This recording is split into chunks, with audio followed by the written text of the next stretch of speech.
So next point is searching and sorting. Searching आणि sorting युनिटमध्ये आपण ऑलरेडी पाहिलं होतं प्रिव्हियस लेक्चर्समध्ये. What is searching? Searching means find out particular position of an element. मग सर्चिंगचे 2 टाईप्स होते, linear search and binary search. Okay. त्याच्यानंतर आपण पाहिलं होतं सॉर्टिंग. सॉर्टिंगमध्ये आपण इंटरनल आणि एक्सटर्नल सॉर्टिंग मीन्स सॉर्टिंगचे 2 टाईप्स आहेत, internal sorting and external sorting. हे 2 पॉईंट पाहिले होते. मग त्याच्यामध्ये मेन आहे सॉर्टिंग. सॉर्टिंगमध्ये कुठल्या कुठल्या टाईपचे सॉर्ट येतात? तर फर्स्ट सॉर्टिंगमध्ये again sorting is divided into 2, stable sort and unstable sort.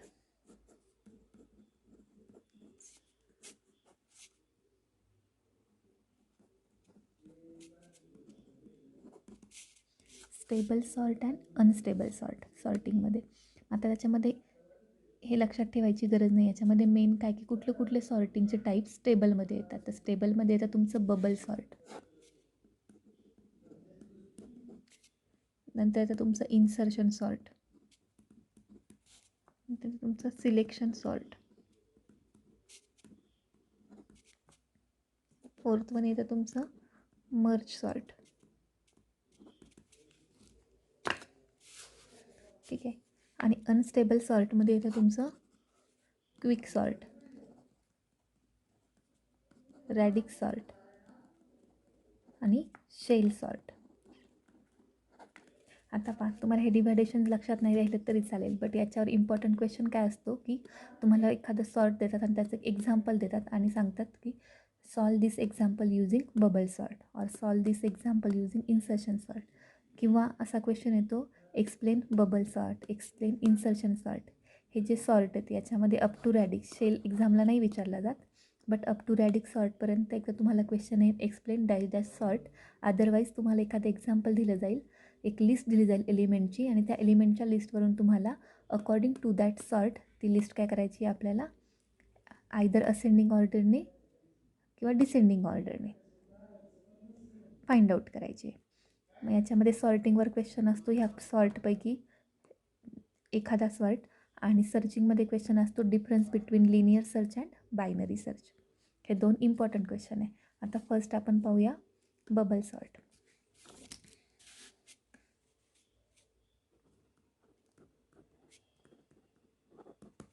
Then what is bubble sort? The bubble sort is a simple sort algorithm. म्हणजे सगळ्यात जास्त सिम्पल कुठलं आहे ह्या सॉर्टिंग टेक्निकमध्ये? Bubble sort. It is the most simple sorting algorithm. Second point, this algorithm is based on और this algorithm is depends on comparison. हे algorithm कशावर डिपेंड्स आहे? कंपॅरिझनवर. आता कंपॅरिझन कुणाची? Bubble sort this type of algorithm is depend on comparison. मग comparison कुणाची असणार आहे? In which each pair of adjacent element is compare. याच्यामध्ये काय केलं जातं? Pair of adjacent element is compare.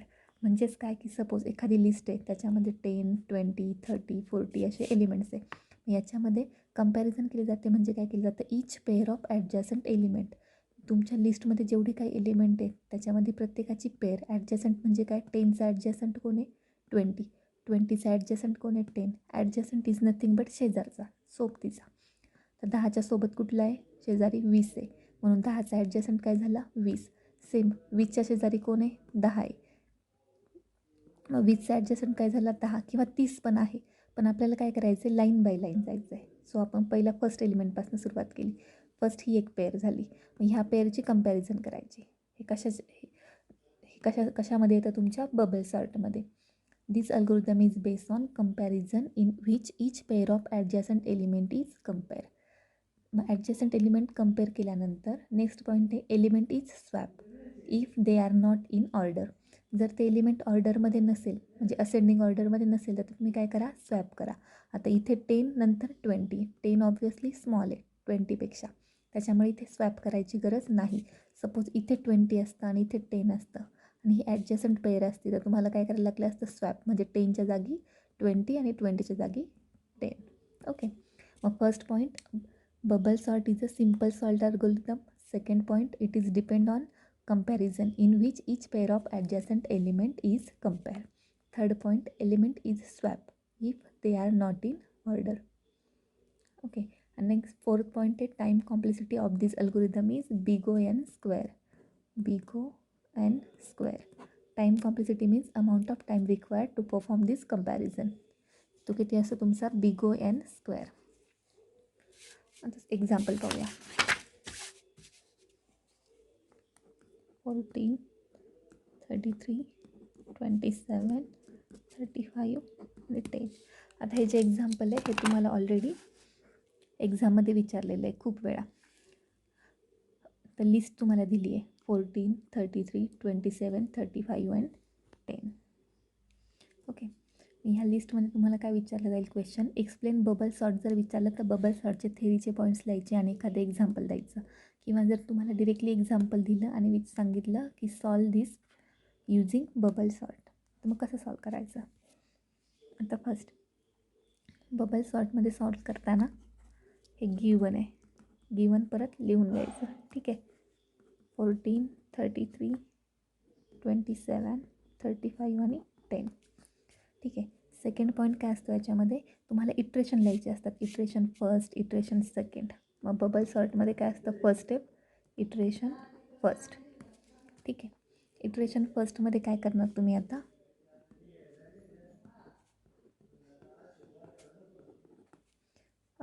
Bubble सॉर्टमध्ये काय केलं जातं, ॲडजसंट पेअरची कंपॅरिझन.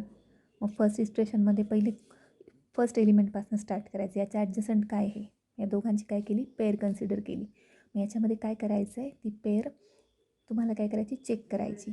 जर ती इन ऑर्डरमध्ये असेल तर ॲज इट इज ठेवायचं. जर ती ऑर्डरमध्ये नसेल तर काय करायचं, स्वॅप करायचं. आता इथे पहा 14 हा ऑब्वियसली 33पेक्षा स्मॉल आहे, सो आपल्याला स्वॅप करायची गरज नाही, असेंडिंग करतो आहे आपण, सो ॲज इट इज ठेवायचं. ठीक आहे, म्हणजेच त्याचंच फाइंड आउट कसं करायचं तुम्ही, इटरेशनमध्ये ॲज इट इज ठेवायचं. परत आता नेक्स्ट. ठीक आहे, फर्स्टमध्ये आपण काही चेंज नाही केलं बिकॉज ऑर्डरमध्ये आहे ते 14 स्मॉल आहे 33पेक्षा. आता सेकंड कंपॅरिझन.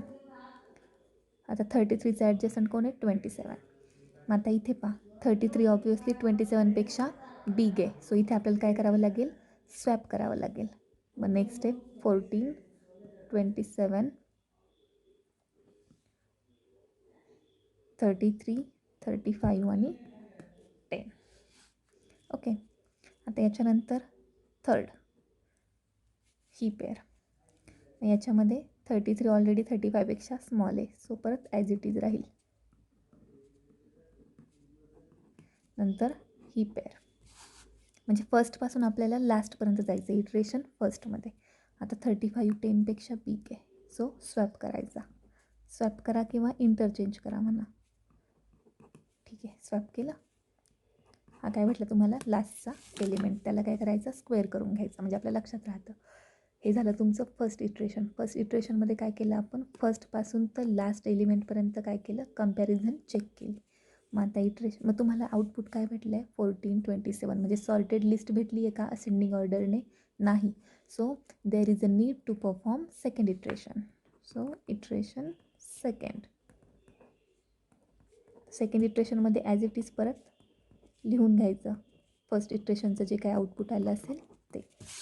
ठीक आहे, आता सेकंड इटरेशनमध्ये परत सेम रूल, फर्स्टपासून स्टार्ट करायचं. आता याच्यामध्ये स्वॅप करायची गरज नाही आहे बिकॉज ऑलरेडी ऑर्डरमध्ये आहे. नंतर सेकंड,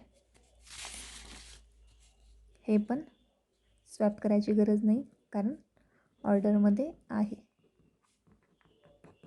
नंतर थर्ड पेअर, आता इथे स्वॅप करायची गरज आहे, 10 स्मॉल आहे, मग 14, 27, 10, 37 आणि 35 दोघांची इंटरचेंज केली. ठीक आहे, नंतर हे इटरेशन, इथे पण स्वॅप करायची गरज नाही आहे, सो परत लिहून घ्यायचं 14, 27, 10, 33 आणि 35. नंतर थर्ड इटरेशन.